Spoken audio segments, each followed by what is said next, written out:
लोग बोलते बाबा जी तुम नौजवानों को भड़काते हो, तो क्यों नहीं भड़काओ नौजवानों को। एक बार बताओ, पूरे देश के इतिहास में आज तक एक भी 50 साल के बुजुर्ग का नाम बताओ जिसको फांसी हुई हो? हुई क्या? एक का नाम बताओ। ये दिल्ली में बैठकर चिल्ला रहे हैं, बाला साहब पे भी चिल्लाएंगे, नरेंद्र मोदी पे चिल्लाएंगे, इन पे चिल्लाएंगे, संघ पे चिल्लाएंगे, ये सांप्रदायिक हैं, हमने देश को आजादी दिलाई। पर मैं चैलेंज करता हूं पूरे देश के और पूरे प्रदेश के, शिंदे साहब से सोनिया गांधी से लेकर यहां के मुख्यमंत्री तक, एक कांग्रेसी का नाम बताओ जिसको फांसी हुई हो। मैं चैलेंज कर रहा हूं भाई साहब। मैंने तो आरटीआई पूछा, पूरे देश में तुमने देश को आजादी दिलाई, लेकिन एक कांग्रेसी का नाम बताओ जिसको अंग्रेजों ने फांसी दी हो। अंग्रेजों ने केवल लाठी नहीं खाई, डंडे नहीं खाए, केवल मक्खन और अंडे खाए हैं। लेकिन समस्या है, इस देश का नौजवान भगत सिंह क्यों नहीं बनना चाहता? इस देश का नौजवान शिवाजी क्यों नहीं बनना चाहता? इस देश का नौजवान फांसी क्यों नहीं खाना चाहता? नौजवान को गाली देना आसान है, लेकिन कहूंगा दोस्तों, पूरे जीवन में महात्मा गांधी ने कभी एक डंडा खाया? बोलो हाँ या ना? नहीं खाया। जिन्होंने पूरे जीवन में डंडा नहीं खाया, उनके नाम से हमने 1 से लेकर 1000 तक के नोट चलाए। लेकिन जिस भगत सिंह ने फांसी खाई, उसके नाम से हमने 100 का नोट का चित्र नहीं छापा। हमने शिवाजी के नाम से 50 का चित्र नहीं छापा। और सांप्रदायिकता की बात नहीं है, ये शिवसेना के मंच से खड़े होकर कहना चाहता हूं इस बात को, अशफाक उल्लाह की कुर्बानी भूलना हम पाएंगे। क्योंकि लोग सीधा आरोप लगाते हैं, तुम तो मुसलमान के खिलाफ हो, तुम सांप्रदायिक हो। तो एक बात कहना चाहता हूं आज इस पुण्यतिथि के अवसर पर, कि अशफाक उल्लाह की कुर्बानी भूलना हम पाएंगे।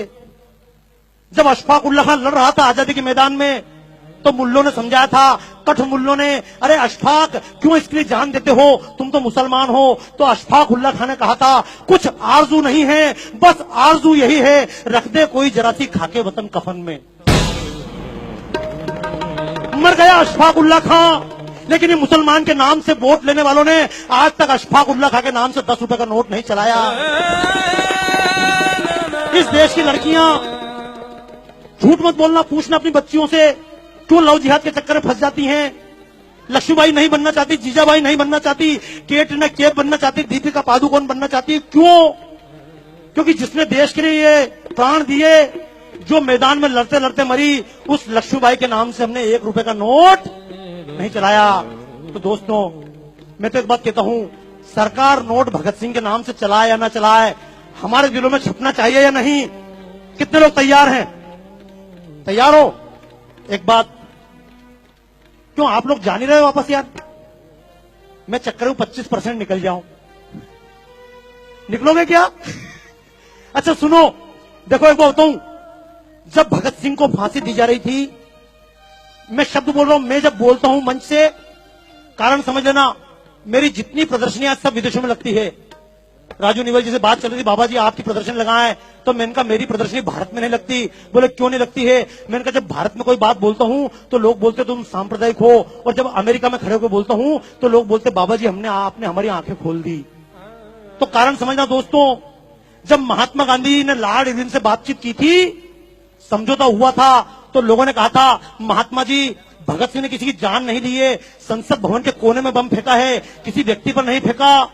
आप भगत सिंह की माफी की नहीं बात करो, शर्त रखो, भगत सिंह को माफ करो। तो महात्मा गांधी ने कहा था, ये भगत सिंह, ये अशफाक उल्लाह खां, ये क्रांतिकारी, चंद्रशेखर आजाद, ये क्रांतिकारी आतंकवादी हैं। तो मैं भी एक बात कहना चाहता हूं, अगर भगत सिंह आतंकवादी थे तो मैं भी आतंकवादी हूं। और ऐसे आतंकवादी देश के कोने कोने में पैदा करना चाहता हूं। क्यों? अगर भगत सिंह की तरह आतंकवादी देश में पैदा हो जाए, तो अफजल और कसाब जैसे आतंकवादी दिखाई,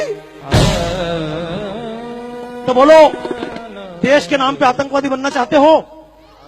अभी तक लोग मजहब के नाम पे आतंकवादी बने, जातियों के नाम पर आतंकवादी बने। हालांकि आतंक का मतलब यह नहीं कि बम लेकर निकल जाना, मारोगे किसको मारोगे? देशवासी को मारोगे क्या? लेकिन कम से कम और किसी को मारो मत मारो, अपने स्वार्थ को मार लेना। जब कभी वोट देने जाओ तो जाति देखकर वोट मत देना।